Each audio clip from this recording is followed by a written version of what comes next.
The world is watching with growing anticipation and concern, as Russia and China join forces on the high seas, conducting joint maneuvers that are making headlines across the globe. In the strategic waters of the Sea of Japan, their warships now sail side by side, a powerful image that signals a new era in global naval strategy and cooperation. This is no routine exercise, it's a calculated show of strength, with both nations demonstrating advanced capabilities and coordination. Such displays are reshaping the Pacific balance of power, sending a clear message to rivals and allies alike. For years, their partnership was mostly talk, limited to diplomatic meetings and statements, but now, it's a reality on the water, with joint operations and shared command structures. Russian destroyers and Chinese frigates moving in tight formation raise urgent questions for the world's military analysts. Is this the birth of a true, lasting alliance or simply a temporary partnership driven by current geopolitical needs? These drills are a direct challenge to U.S. naval dominance in the region, and they highlight the growing competition for influence in the world's oceans. They're also a sign of shifting global alliances, as countries reassess their security strategies and partnerships in response to this new show of force. We'll break down what's happening at sea, why it matters for the balance of power, and what it could mean for the future of international relations. From advanced weaponry and cutting-edge missile systems to the strategic motivations behind these drills, we'll explore the details and examine the global reactions from leaders and experts. Understanding these exercises is key. They're not isolated events, but part of a larger story of rising tensions, shifting alliances, and changing power dynamics on the world stage. Let's dive deeper into what this powerful display in the Sea of Japan really means for the world and how it could shape the future of international security and peace. In August 2025, the Sea of Japan becomes the stage for a dramatic show of military strength and international cooperation. Maritime Interaction 2025, a high-profile joint naval exercise unfolds in these strategic waters, drawing the world's attention to a region already known for its geopolitical tensions and military significance. The Sea of Japan is bordered by three major players: Japan, Russia, and the Korean Peninsula, making it a crossroads of competing interests and a flashpoint for regional security. The drills, which kicked off on August 2nd, are a bold and calculated move, taking place alarmingly close to major U.S. military bases in both Japan and South Korea. This proximity sends a clear signal to Washington and its allies, raising the stakes in an already tense environment. Russia's Pacific Fleet is at the forefront, deploying the formidable Admiral Panteleiev destroyer and the agile Gromky corvette. Both vessels are renowned for their advanced submarine hunting capabilities and robust air defense systems, making them key assets in any maritime confrontation. Supporting these warships are a range of auxiliary vessels, including a fleet oil tanker and replenishment ships. These support ships are crucial, enabling the fleet to sustain operations far from Russian home ports and maintain a persistent presence in contested waters. China's Navy joins the exercise with its cutting-edge Type 052D destroyer, often compared to America's most advanced warships, and several Type 054A frigates. These modern vessels are equipped with state-of-the-art sensors, missiles, and electronic warfare systems, reflecting China's rapid naval modernization. The presence of these ships so far from Chinese shores is a clear demonstration of Beijing's growing ambition to operate on a global scale. No longer content to patrol only its own coastline, China is signaling its intent to be a major maritime power, capable of projecting force and influence far beyond its traditional sphere. The joint exercises are comprehensive, covering live-fire artillery drills, complex anti-submarine warfare operations involving both ships and helicopters, and coordinated air defense maneuvers. These activities are designed to simulate real combat scenarios and test the crew's readiness under pressure. Beyond combat, the crews also practice vital support operations such as search and rescue missions and at-sea replenishment. These drills build essential real-world skills, ensuring both navies can sustain long deployments and respond to emergencies far from home. The sheer variety and complexity of these drills push both navies to operate seamlessly as a single, effective force. Coordination at this level requires trust, communication, and shared tactics, qualities that are being honed with every maneuver. This is more than just a training exercise, it's a powerful demonstration of military capability, unity, and partnership between Russia and China. The world is watching as these two nations showcase their ability to work together in a region critical to global security. The message is unmistakable. Russia and China are prepared to project force together, right in the heart of America's traditional sphere of influence. Their alliance at sea challenges the status quo and signals a new era of strategic competition in the Asia-Pacific. The Russia-China military partnership is no accident. It's a carefully calculated alliance, shaped by years of shifting global power dynamics and mutual interests. Their joint drills are a direct response to the US-led global order, which both Moscow and Beijing see as a challenge to their sovereignty and ambitions. Both nations envision a multipolar world, one where power is balanced among several countries, not dominated by Washington or any single superpower. For Russia, teaming up with China means staying relevant and projecting strength in the Pacific.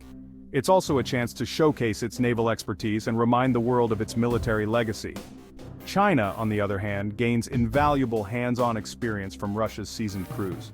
This accelerates its rise as a maritime power and helps close the gap with Western navies.